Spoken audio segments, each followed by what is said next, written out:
The pine scent of the high country, thin and sharp as a razor, was the first thing that hit me.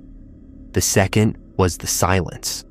It was a physical presence, a weight pressing in on the eardrums after the grumbling diesel of the Forest Service truck faded away down the mountain.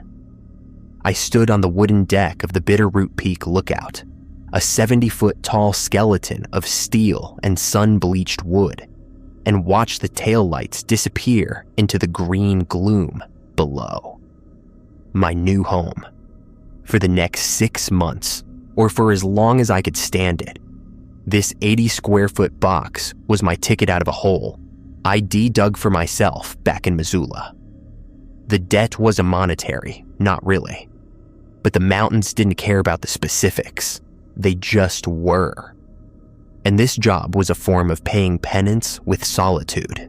The key was heavy, iron, and old, left under a specific flattish gray rock exactly 20 paces east of the utility shed, as per my email instructions. The shed itself was padlocked, a chain thick as my wrist securing the doors. The lookout tower soared above it, a stark sentinel against the late afternoon sky. Climbing the stairs was a ritual in itself. 14 steps to the first landing, a clockwise turn, then 14 more to the door. The metal groaned under my boots, a protest that felt ancient and personal. The door itself was reinforced steel, painted a faded Forest Service green, with a heavy deadbolt and a newer, keyed padlock, hasp bolted to the frame. It felt less like a cabin door and more like a vault. Inside, the space was exactly as described. One room, everything within arm's reach. A small wood stove, a cot with a thin mattress, a desk bolted to the floor beneath the 360-degree windows, and a cabinet for supplies. The radio, a sturdy, old-fashioned unit with a coiled cord and a heavy microphone, sat on the desk. Next to it was a laminated map of the surrounding wilderness, my sector marked in red grease pencil. It was Spartan, dusty, and perfect. No distractions, just the job. Watch for smoke, report, be alone. My predecessor had left a note, a single sheet of paper tucked under the radio space. The script was neat, precise, almost mechanical. Welcome to Bitterroot Peak. The view is the job, but the night is the work. Your shift runs from 7 p.m. to 7 a.m. The days are for sleep, but sleep lightly. The rules are not suggestions, they are the job. 1. All windows must be closed and latched from the inside at sunset. No exceptions. The latches are to be checked 3 times each, in sequence, clockwise from the north-facing window. 1. The generator runs from 7 p.m. to 11 p.m. At 11 p.m., you will switch to battery power. The battery bank is sufficient until 5 a.m. Do not run the generator after 11 p.m. 3. The radio is to be on channel 6 at all times. A check-in call is required every 2 hours on the hour, beginning at 9 p.m. The dispatcher S call sign is Lima. Yours is Bitterroot. If Lima does not respond with the correct countersign, do not repeat your call. Wait 5 minutes and try again on channel 6. 2. You will hear footsteps on the deck at night. Do not go out to investigate. Do not tap on the glass in response. Acknowledge them only by turning the main cabin light off for a count of 10, then back on. Do this once, and only once, per occurrence. 5. A supply locker is located under the floorboards beneath the cot. It contains emergency rations, a first aid kit, and 12 road flares. Inventory the flares every morning at 7 a.m. There must always be 12. 3. If you hear a woman-s voice calling your name from the tree line, immediately put on the headset connected to the radio and turn the volume to its maximum setting. Play white noise from the cassette tape labeled static until the voice ceases. Do not remove the headset until you have counted to 1,000. 7. Between the hours of 2 a.m. and 4 a.m. Do not look directly at the motion-activated light on the utility shed. If it turns on, turn off all cabin lights and remain away from the windows until it shuts off. 4. A black bear may approach the tower. It will appear normal. If it stands on its hind legs and places its front paws on the support beams, it is not a bear. Look at your feet and recite the alphabet backwards until you hear it leave. 9. You may receive a radio call from a voice claiming to be Mike, the day lookout from the adjacent sector. Mike ES shift ends at 6 p.m. Any call from Mike after 7 p.m. is a lie. Do not engage. Inform Lima during your next scheduled check-in. 5. The water is delivered every Tuesday. The delivery man, Carl, will honk his horn 3 times. You may go down to meet him. If he honks 4 times, do not leave the tower. Wait. He will leave the jugs at the base of the stairs. 11. At 3:30 a.m., you must walk the perimeter of the deck. You must complete exactly 1 full circle, and you must count your steps. The number should be between 60 and 65. If you count more or less, go inside immediately. Lock the door, and do not come out again until sunrise, regardless of what you hear. 6. There is no rule. 12. If you think you have discovered a Rule 12, you are mistaken. Do not write it down. Do not speak of it. I read the list twice. The first time, a cold knot tightened in my stomach. The second time, I almost laughed. It was a hazing ritual, an elaborate, twisted joke left for the new guy. The previous lookout, a man named Evans, whose name was scratched into the desk's surface, had a hell of a sense of humor.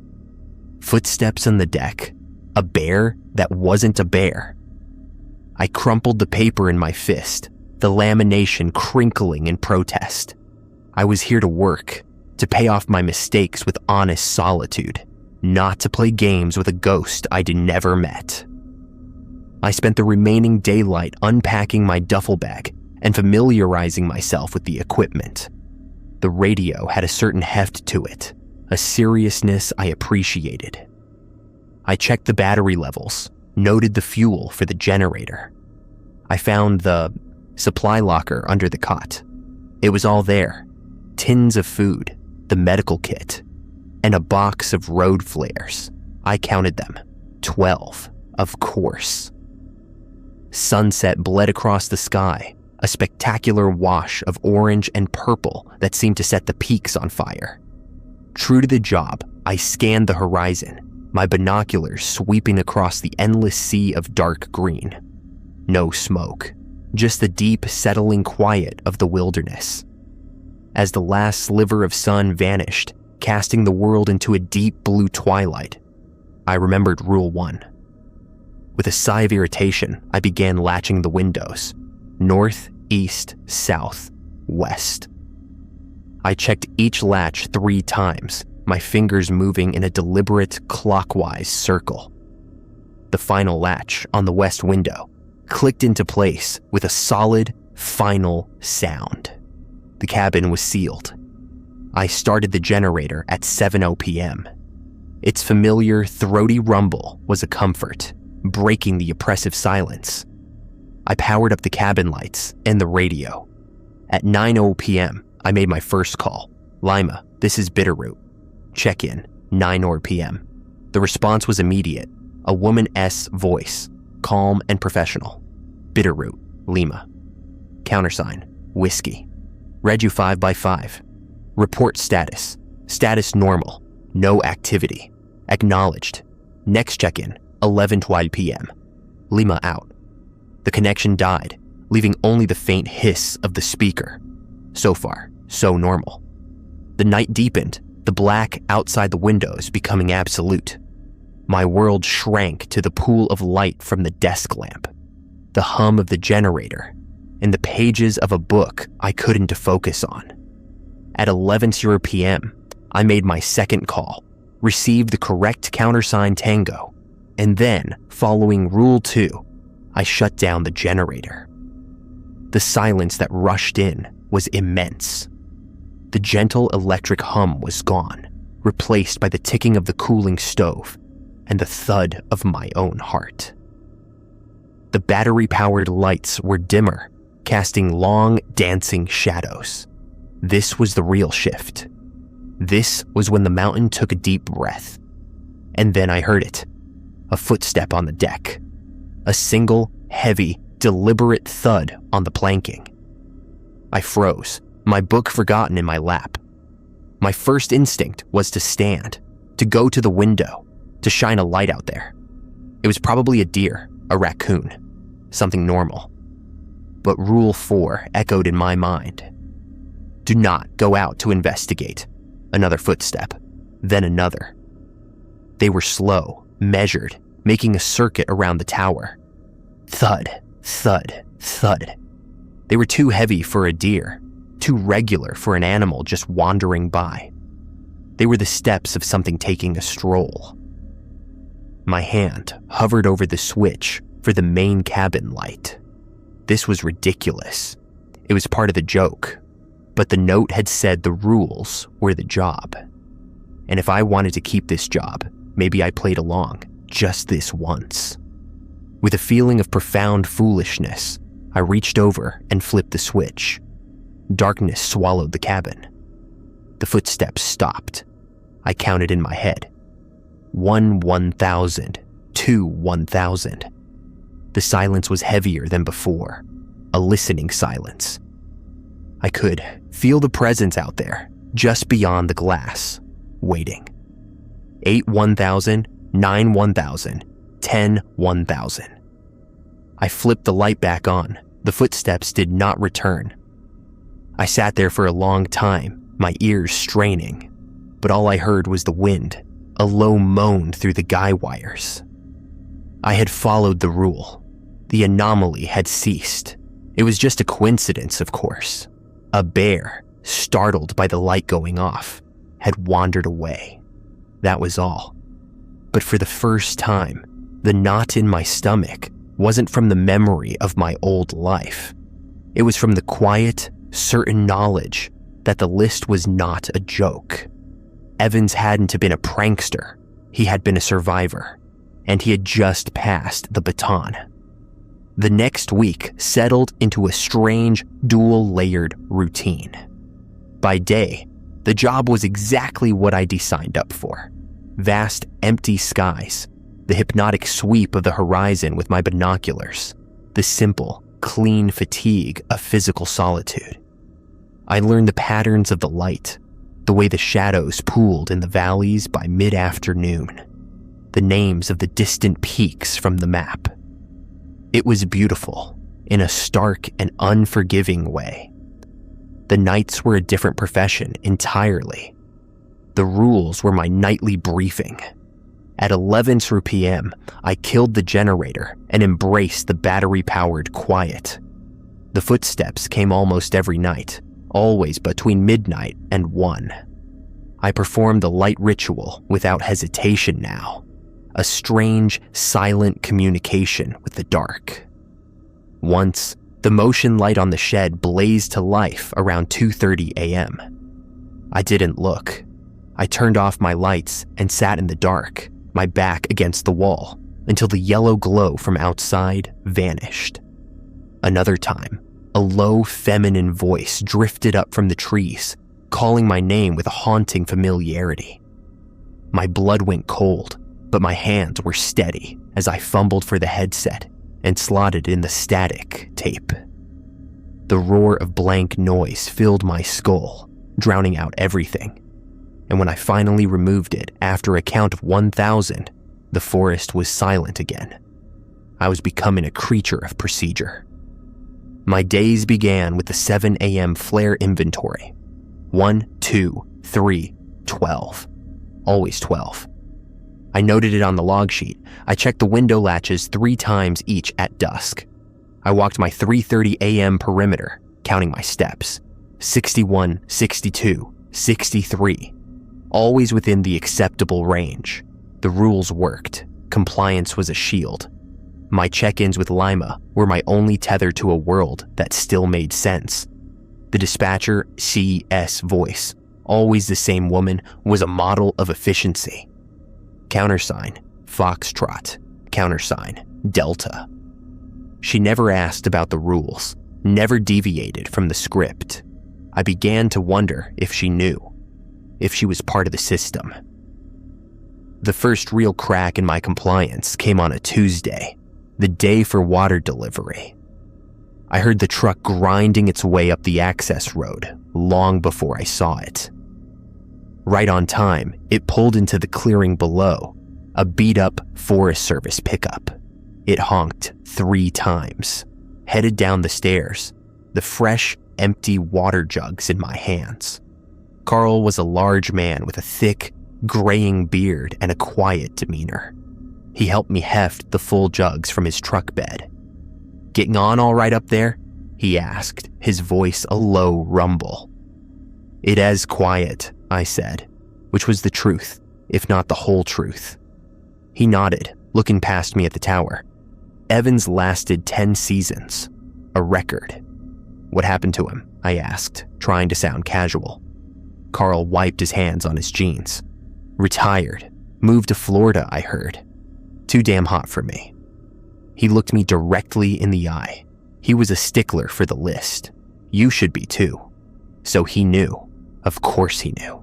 It wasn't just a tower secret. It was part of the supply chain. He got back in his truck, gave a wave, and honked 3 times again as he pulled away. I carried the heavy jugs up the stairs, my mind racing. Evans had retired. He'd made it. He'd followed the rules, and he'd gotten out. The thought was a powerful comfort. It meant there was an end. There was a way to win this silent, procedural war. That night, the temptation came. It was just past 1 a.m. The radio crackled to life, but not with Lima-'s voice. "Bitterroot, this is Mike on Sentinel Peak. You copy?" My blood went cold. Sentinel Peak was the adjacent sector. Rule 9 flashed in my mind. Any call from Mike after 7:00 p.m. is a lie. I reached for the microphone, my finger hovering over the transmit button. It would be so easy to answer. To hear another human voice in the deep of the night. To have a conversation that wasn't a pre-scripted check-in. Maybe the rule was outdated. Maybe there was a new guy named Mike who worked a different shift. The loneliness was a constant ache, a hollow space the rules couldn't fill. "Bitterroot, come in. I've got a weird glow on your western ridge. You seeing anything?" A glow. That was part of the job. That was why we were here. What if it was a real fire? What if my refusal to answer, my blind adherence to a stupid rule, led to a wildfire? The professional duty warred with the procedural one. I keyed the mic. "Mike, this is Bitterroot. I read you. What's your I caught myself just in time? I wasn't supposed to engage. I was supposed to inform Lima." I released the button, my heart hammering against my ribs. I had almost broken. I had been seconds from a full conversational breach. The radio was silent for a moment. Then Mike's voice returned, but it was different. Slower. "You're new, aren't you?" "It's okay. We can talk. I get lonely over here too." The tone was all wrong. It was too familiar, too coaxing. It sounded like a friend, but it felt like a trap. I didn't answer. I set the microphone back in its cradle and put my head in my hands. I waited for my 3 a.m. check-in, the minutes dragging by like hours. When the time came, my voice was tight. "Lima, Bitterroot. Check-in, 3 a.m. Bitterroot, Lima. Countersign, Victor. Status normal," I said, then forced the next words out. Received an unauthorized radio call at approximately 1:05 a.m.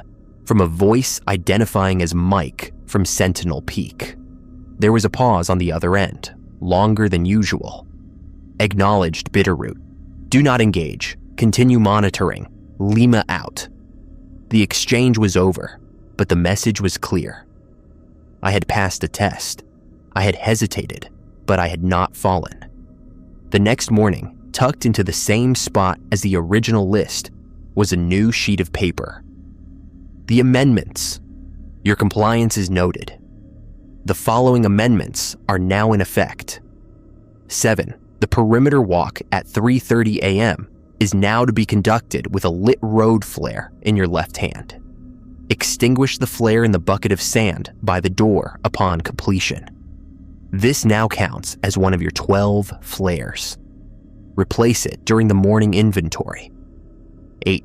The white noise protocol for the female voice is now also to be initiated for any voice that attempts to engage you in unscheduled conversation by name. 3. The generator may now be run for one 5-minute interval between 4:00 a.m.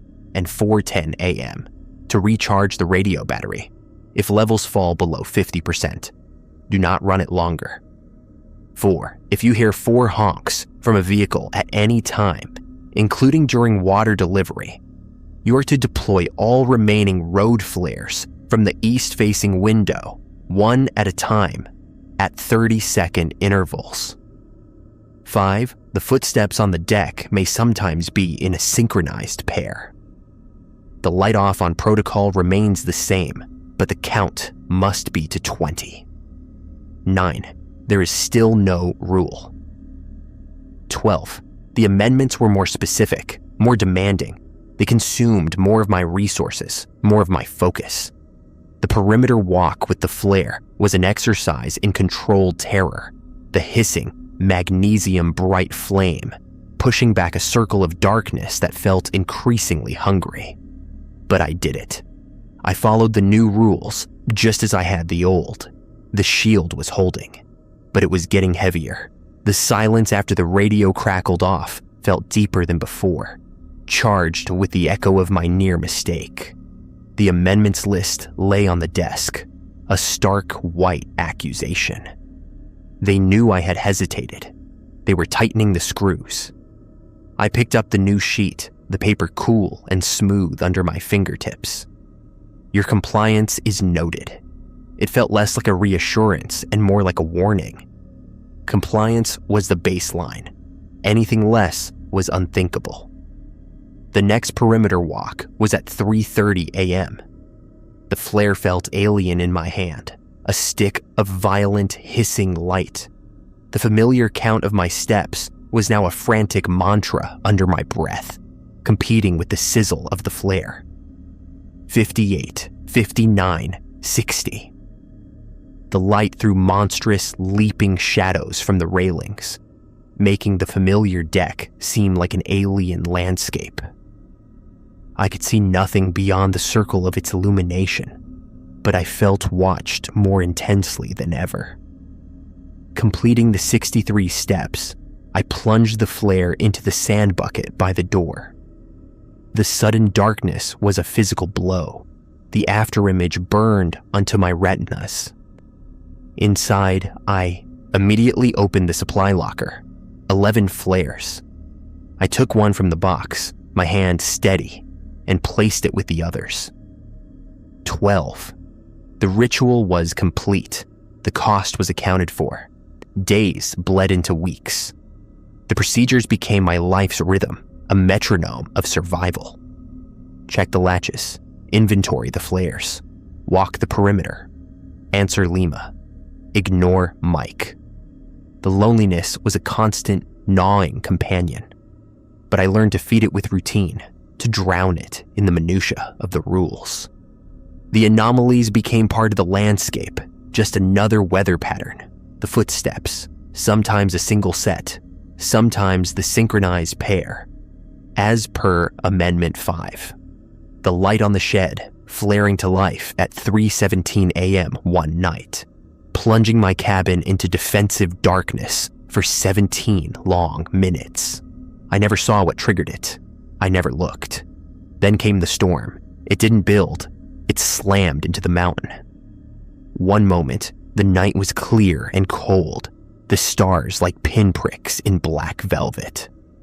The next, a wind that sounded like a freight train ripped through the high passes, shaking the tower on its foundations. Rain, then sleet, lashed the windows in horizontal sheets. The world outside vanished into a roaring, chaotic darkness. The radio was my first concern. The battery was at 40%. Amendment 3 allowed for a generator run. I waited, watching the clock, the wind screaming like a living thing. At 4:05 a.m., I made the decision. I pulled on my heavy coat, unlocked the door, and fought my way down the stairs. The wind tried to tear me from the handrails, the sleet stinging my face like shards of glass. The generator shed was only 20 yards away, but it felt like a mile. I fumbled with the padlock, my fingers numb, finally getting it open. I yanked the starter cord once, twice. On the third pull, it coughed to life. I huddled inside the small shed, the noise of the generator a welcome mechanical roar against the primal fury outside. I timed it precisely. At 4:10 a.m., I shut it down, relocked the shed, and fought my way back up the tower. Inside, I was soaked and shaking, but the radio battery now read 60%. A small victory. I had used the rules. They had worked. That says when the real siege began. The power to the cabin lights flickered, then died. The battery bank, strained by the radio and the single bulb I kept on, had failed. Total blackout. I was blind. The wind screamed, and beneath it, I heard a new sound, a scraping, like something heavy being dragged across the deck below. Then a knock, not on the door, on the glass of the north-facing window. A single, polite, but firm tap. My blood froze. Rule 4 was for footsteps. There was no rule for knocking. I fumbled in the darkness for the road flare I had just placed back in the locker. My hands closed around the cardboard cylinder. I struck the end against the rough strip. Nothing. I struck it again, a frantic, desperate motion. A sputter of light, then a blinding red-white flame erupted, casting the cabin in a hellish, dancing glow. The scraping stopped. I held the flare like a sword, my heart a wild drum in my chest. This was an emergency. The core rules were insufficient. I needed the next level. I stumbled to the desk, the flare hissing, and grabbed the amendments sheet. Scribbled in the margin, in a handwriting I didn't recognize as my own, were 3 new lines. The emergency protocols. 10. During a total blackout, all rules regarding light are suspended. You must maintain a light source at all costs. A flare is preferable. 11. If knocking occurs, you must respond. Tap the window once for every rule you have successfully followed tonight. Do not miscount. 12. The perimeter is compromised. You must secure the inner circle. The salt is in the cabinet, behind the tins of beef. Create a continuous line across the doorway and windowsills. Do not break the line. Salt. I hadn't even known it was there. I lunged for the supply cabinet, pulling out tins of food, my movements frantic. There, in the back, was a 5-pound bag of plain rock salt. I tore it open, the granules spilling over my hands. I started with the door, pouring a thick, unbroken line of white crystals across the threshold. The knocking came again, this time on the east window. Tap, tap, tap. It was impatient. I ignored it, moving to the north window, the one that had been tapped first. I poured the salt along the narrow sill, my hand trembling, but the line steady. The flare in my other hand spat and crackled. I moved to the east window, then the south, then the west. A complete, unbroken circle of salt. My world was now 80 square feet, defined by a white line. The knocking stopped. The wind still howled, but the immediate, intelligent pressure was gone. I stood in the center of the room, the flare beginning to sputter, its life measured in minutes. I had followed the emergency protocols. I had survived. But the night was long, and I had just learned a terrifying new truth. The rules could change in an instant, written by an unseen hand in the moment of greatest need. The shield wasn't just heavy now, it was alive.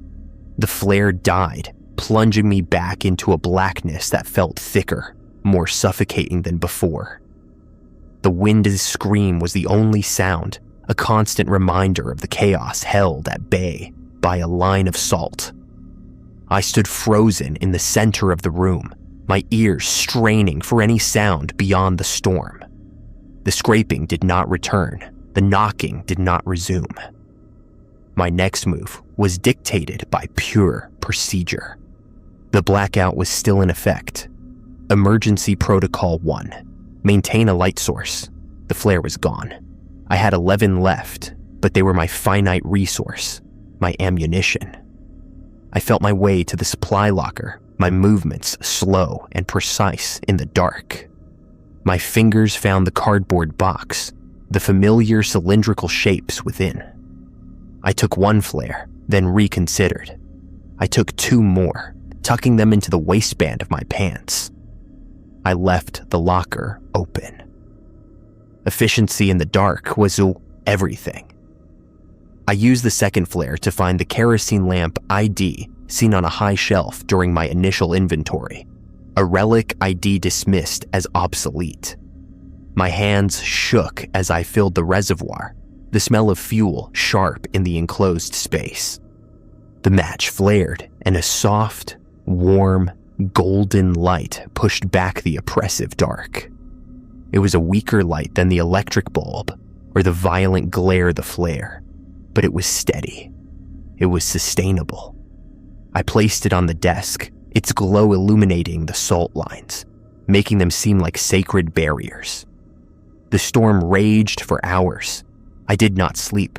I performed my duties within the circle of light and salt.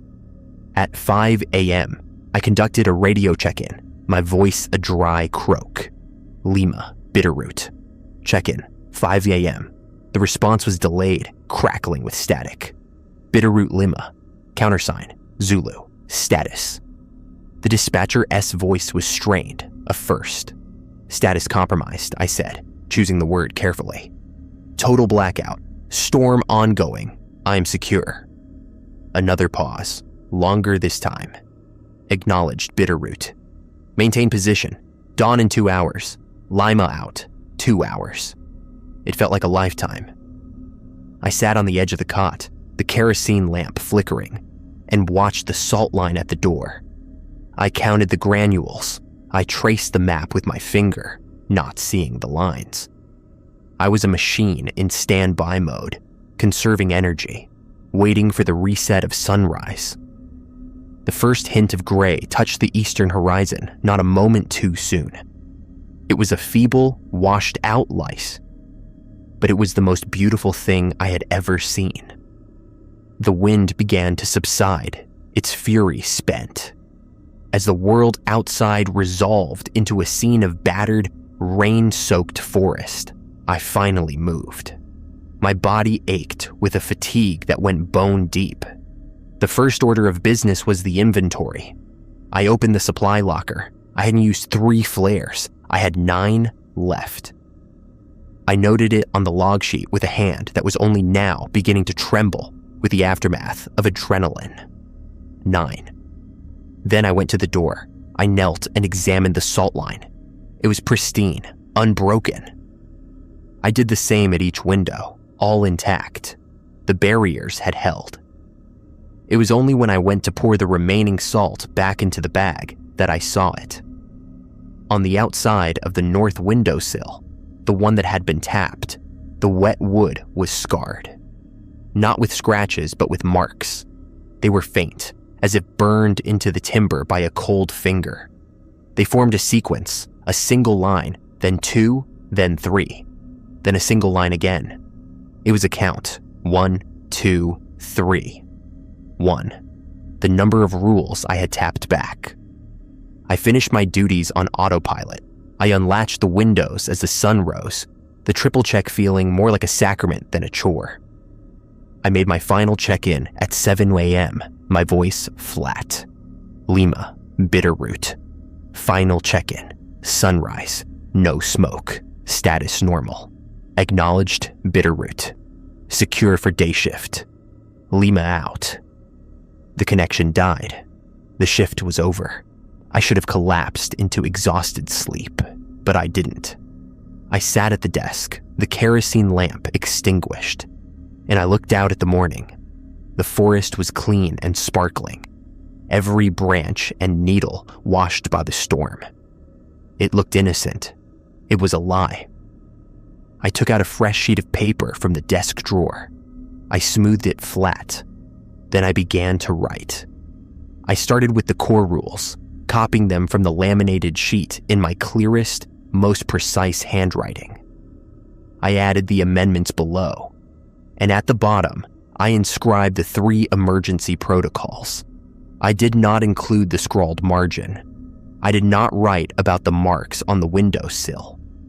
I did not write about the feeling of the salt under my fingernails, or the way the knocking had sounded like it was testing the glass for weaknesses. I was compiling the clean copy, the one for the next person. The baton was in my hand. I wasn't the new guy anymore. I was a veteran of a silent war, and my duty was to ensure the trenches were properly dug for the next soul who sought solitude or penance in this beautiful, terrible place. The rules were the job, and I was now a part of them. The silence after the storm was a different kind of pressure. It was the quiet of a held breath, of something waiting to see if I would break. I didn't. I followed the day's procedures with a robotic precision born of utter exhaustion. The 7 a.m. flare inventory was a sobering affair. 9. I wrote the number in the log, the digits stark and accusatory. I had consumed 3 in a single night. The math was simple, terrifying. My resources were finite. Sleep, when it finally came, was thin and haunted. I dreamed of tapping on glass, of counting backwards, of a line of salt that stretched to the horizon.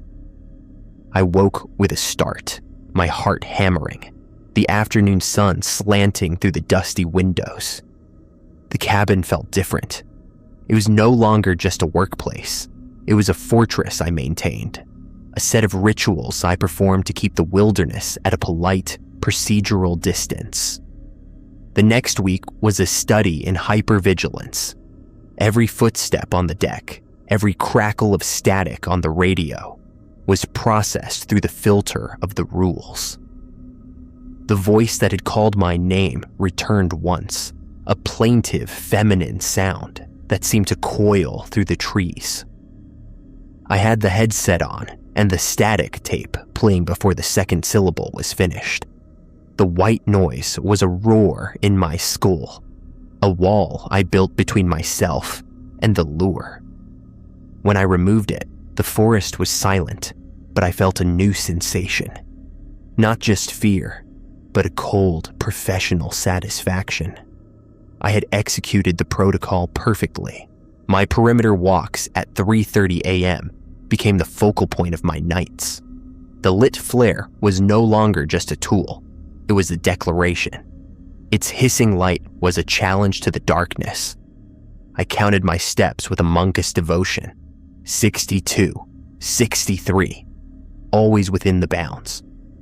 One night, as I rounded the south corner, the flare sputtered, its light dimming for a single, heart-stopping second. In that fleeting darkness, I saw them. Not with my eyes, but in the negative image burned into my mind. Footprints. Not in the mud below, but on the deck itself, pressed into the wood as if by immense weight. circling the tower in a perfect, unbroken path just outside the circle of my light. They were gone when the flare guttered back to full strength. I did not hurry. I finished the count. 64.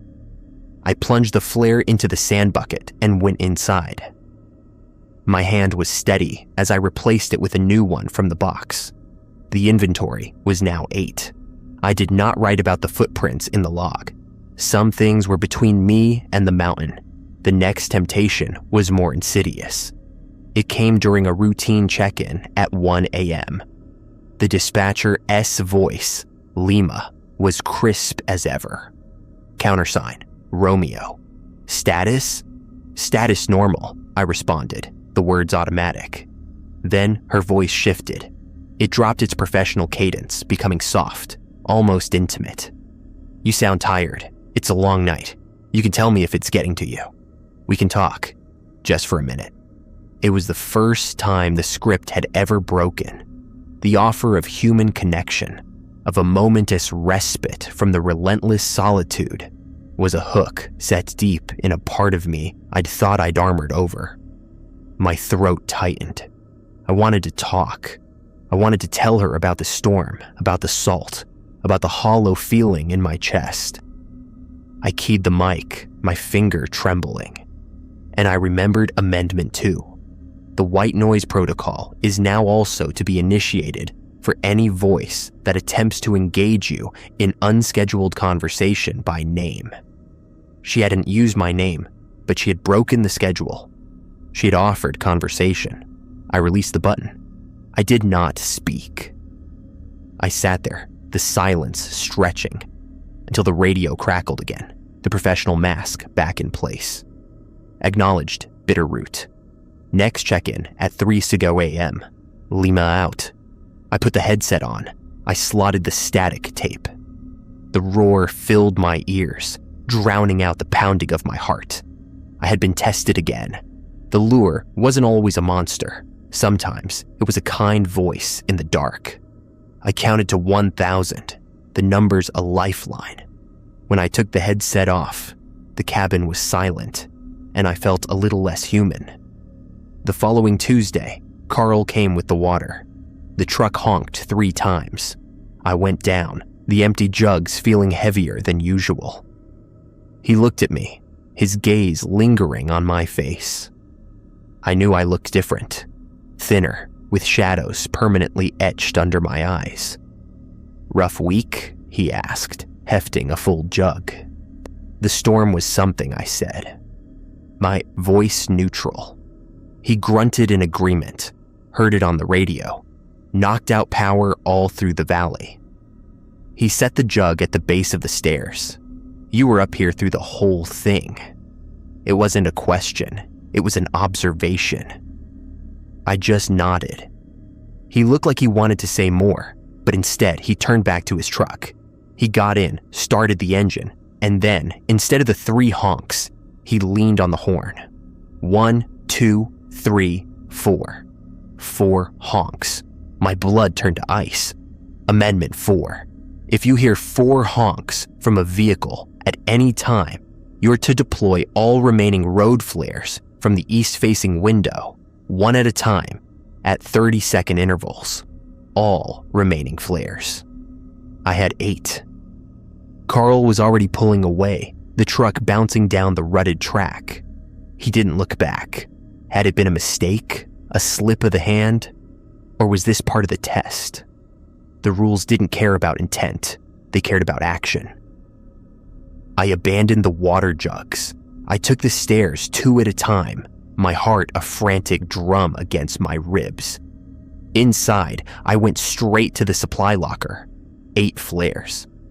I gathered them all, my arms cradling the cardboard cylinders. I went to the east-facing window, my hands shaking now, not from fear, but from the sheer, overwhelming cost of it. I unlatched the window, the cool morning air a shock. I struck the first flare. It ignited with its familiar, violent hiss. I held it out the window, a tiny, defiant sun against the vast, indifferent green. I counted to 30 in my head, then dropped it. It fell, a dying star, into the trees below. I struck the second. 30 seconds. Dropped it. The third. 30 seconds. Dropped it. I was burning my ammunition. I was incinerating my shield, flare by precious flare. Each one that left my hand felt like a piece of my security being torn away. The fourth, the fifth, the sixth. My throat was tight. I was down to my last two. The seventh flare left my hand. I watched it fall, its light swallowed by the canopy. One flare left. I held it, the last one, the final defense. The rule said all remaining. There was no exception. I struck it. The flame erupted. I counted to 30, the numbers a dirge in my mind, and let it go. I watched it tumble down, until its light was extinguished. I closed the window. I latched it 3 times. I turned and looked at the open supply locker. It was empty. The box that had held 12 flares was now just a hollow cardboard shell. I had nothing. The inventory at 7 a.m. would be 0. I had followed the rule to the letter, and I was now defenseless. I sat on the cot, the emptiness of the locker, a yawning chasm in the corner of the room. I had survived the breach, but I had been left exposed. The rules had saved me, but they had also bled me dry. I was still the lookout. The night shift would still come, and I had just thrown my best weapons away. The emptiness of the flare box was a physical presence in the cabin. A void that seemed to suck the sound from the air conducted the 7 a.m. inventory with a numb, procedural dread. I opened the locker. I looked inside at the empty cardboard. I wrote a perfect, precise 0 on the log sheet. The digit was a verdict. I had complied, and compliance had left me naked. The day was interminable. My binocular sweeps were mechanical, my focus shattered. Every shadow in the forest below seemed to hold a potential, gathering threat. The rules had been a cage, but they had also been a structure. Now, a critical support beam had been kicked out. The perimeter walk was gone, its ritual impossible without the mandated flare. The amendments were now a list of things I could no longer do. I was operating on the core rules alone, a stripped-down, bare-bones defense. That night, the darkness felt different. It was no longer a medium through which anomalies traveled. It was the anomaly itself, a sentient pressure against the glass. I killed the generator at 11 p.m. as always, the silence a heavy blanket. The footsteps came earlier than usual, just after midnight. They were the synchronized pair, a matched set of heavy, deliberate thuds that made the deckboards creak under a weight they were never meant to bear. I performed the light-off on protocol, counting to 20. The footsteps stopped, but this time they did not fade away.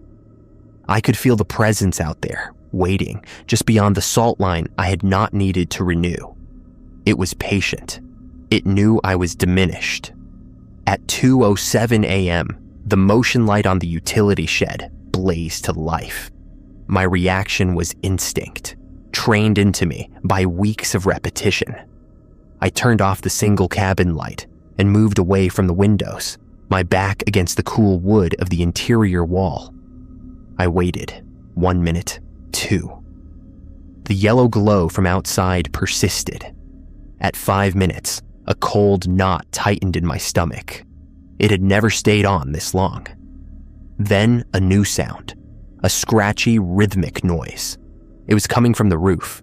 Scritch, drag, scritch, drag. Like something with long, hard claws was slowly, methodically, circling the cabinet's roof. There was no rule for this. There was no procedure.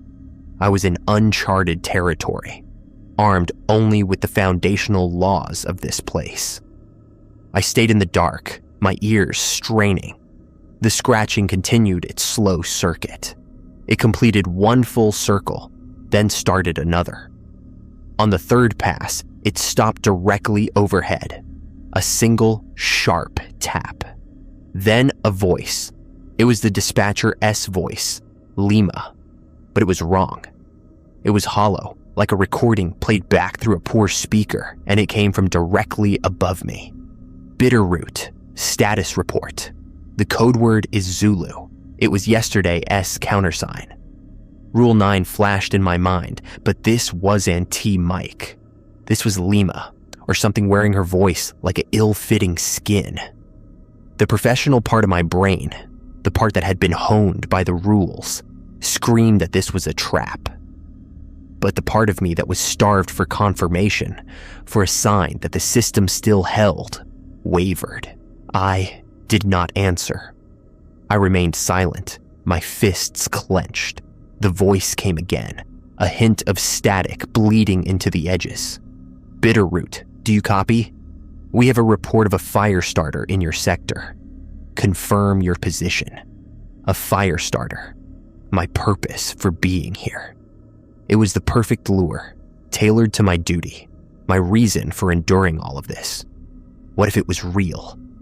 What if my silence, my rigid adherence to a paranoid protocol, allowed a real fire to take hold? I keyed the microphone. I did not speak.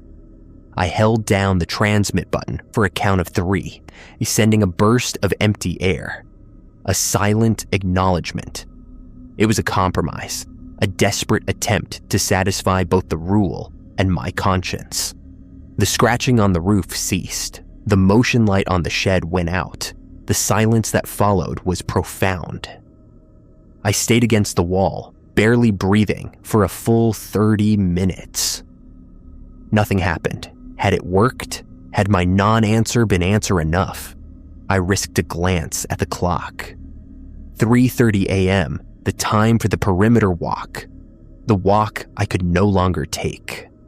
The absence of the ritual was a loud, screaming thing in the cabin. I felt the violation of the omission like a physical chill.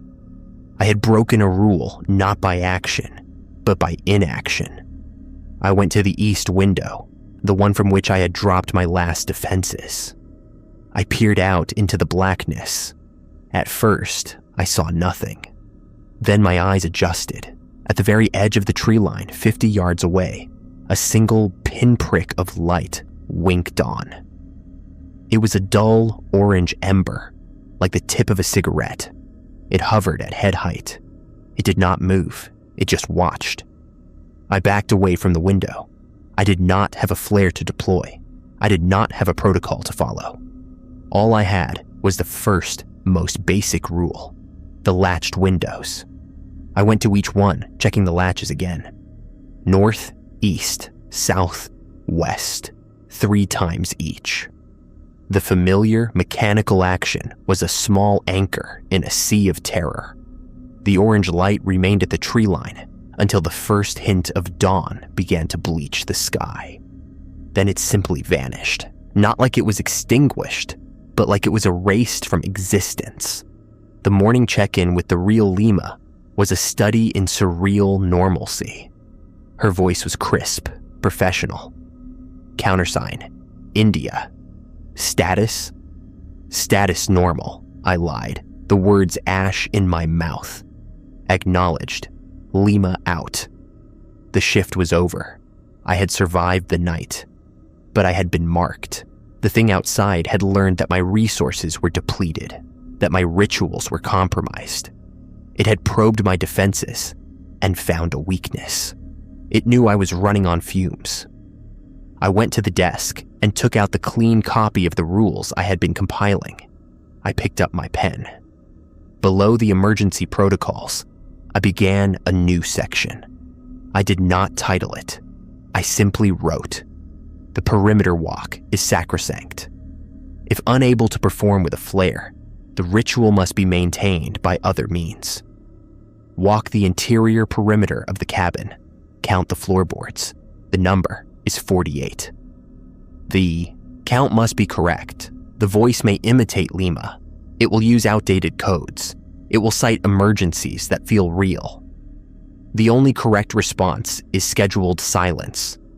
A light at the tree line is a tally mark. It means it is counting your failures. The supply of flares is critical. A zero inventory is a state of maximum vulnerability. If this occurs, the day must be spent on procurement. There is a cache. It is buried 7 feet due north of the northeast support beam of the generator shed. Dig. Replace what was spent. I put the pen down. My hand ached. I was no longer just a lookout. I was an archivist of dread, a cartographer of this silent war. The baton was not just being passed. I was adding new weight to it, forging new links in the chain that would both protect and bind the next soul to occupy this tower. The job was the view. The work was the night. And I was now a permanent part of the machinery. The knowledge of the buried cache was a lifeline, but retrieving it felt like a monumental task. The fatigue was no longer just in my bones.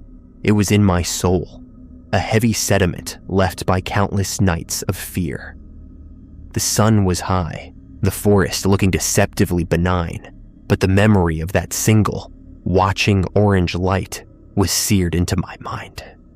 A zero inventory was a state of maximum vulnerability. The new, unwritten rule demanded action. I found a short, rusty shovel leaning against the utility shed, another relic left by Evans or one of his long-gone predecessors. I walked to the northeast corner of the shed, my boots crunching on the gravel. 7 feet due north. I started digging.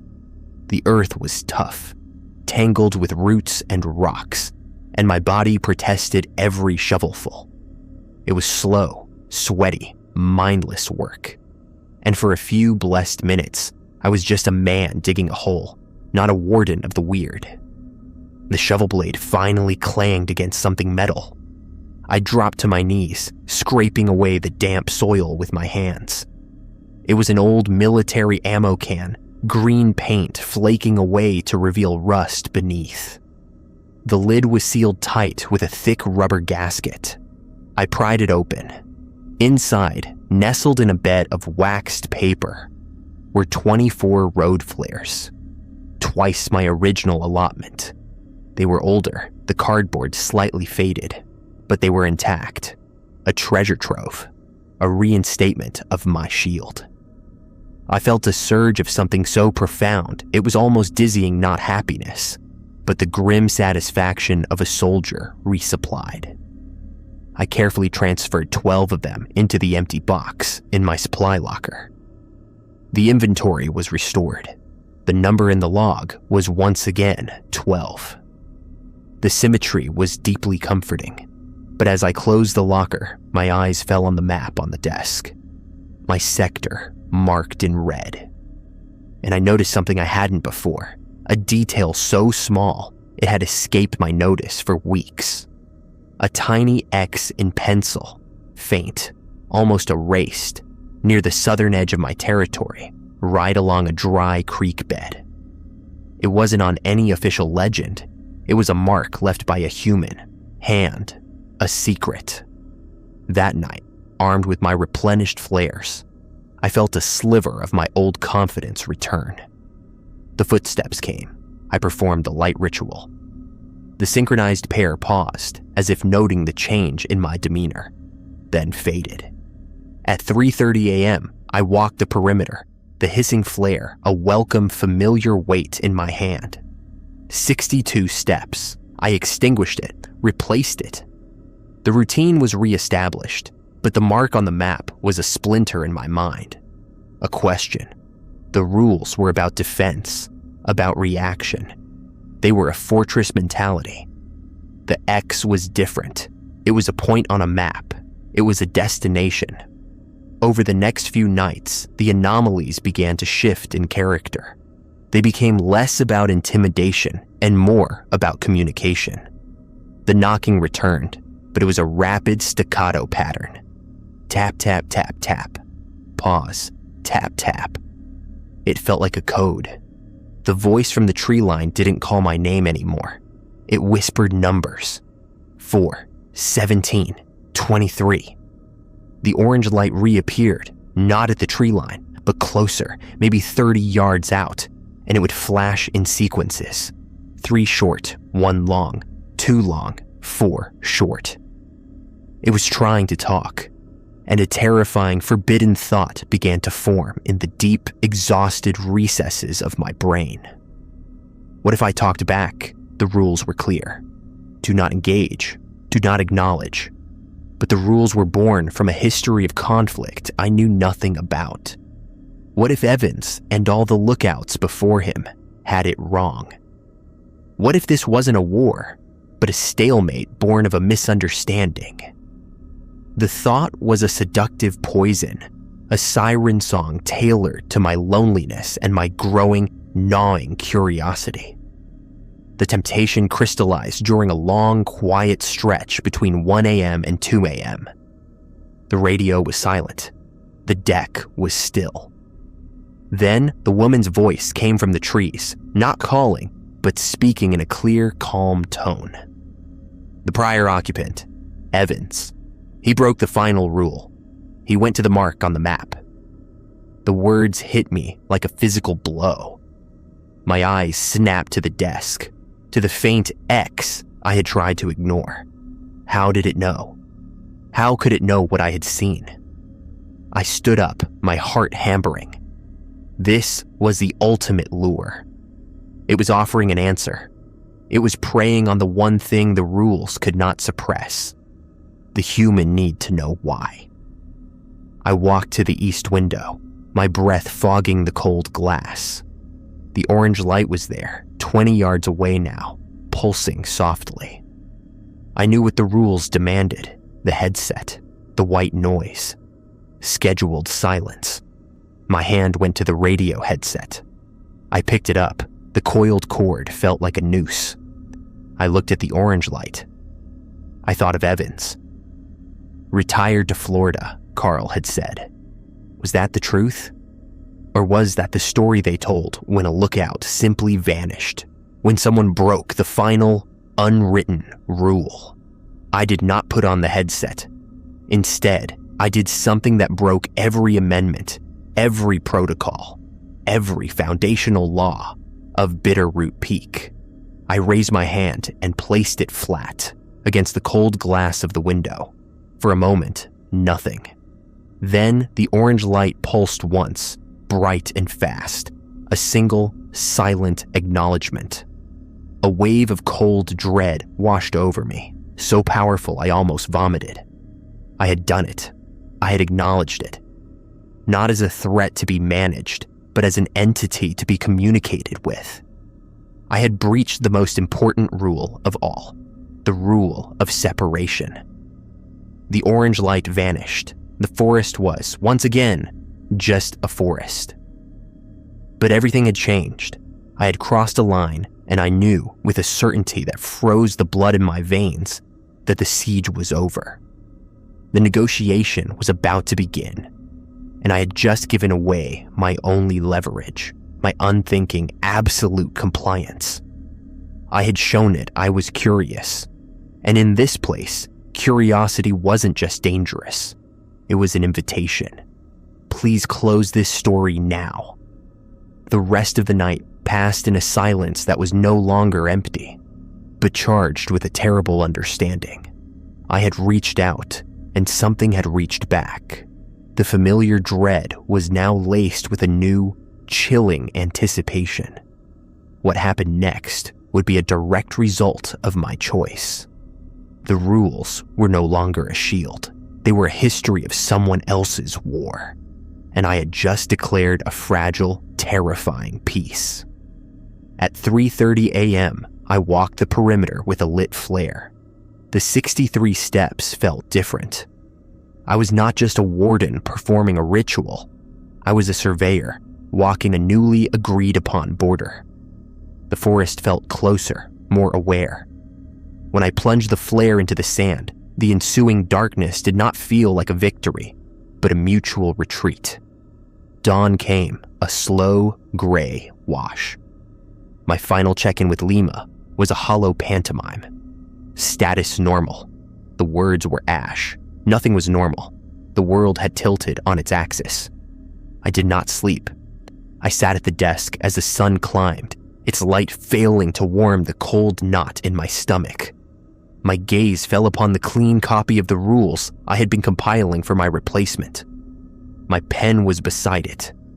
I picked it up. My hand did not shake.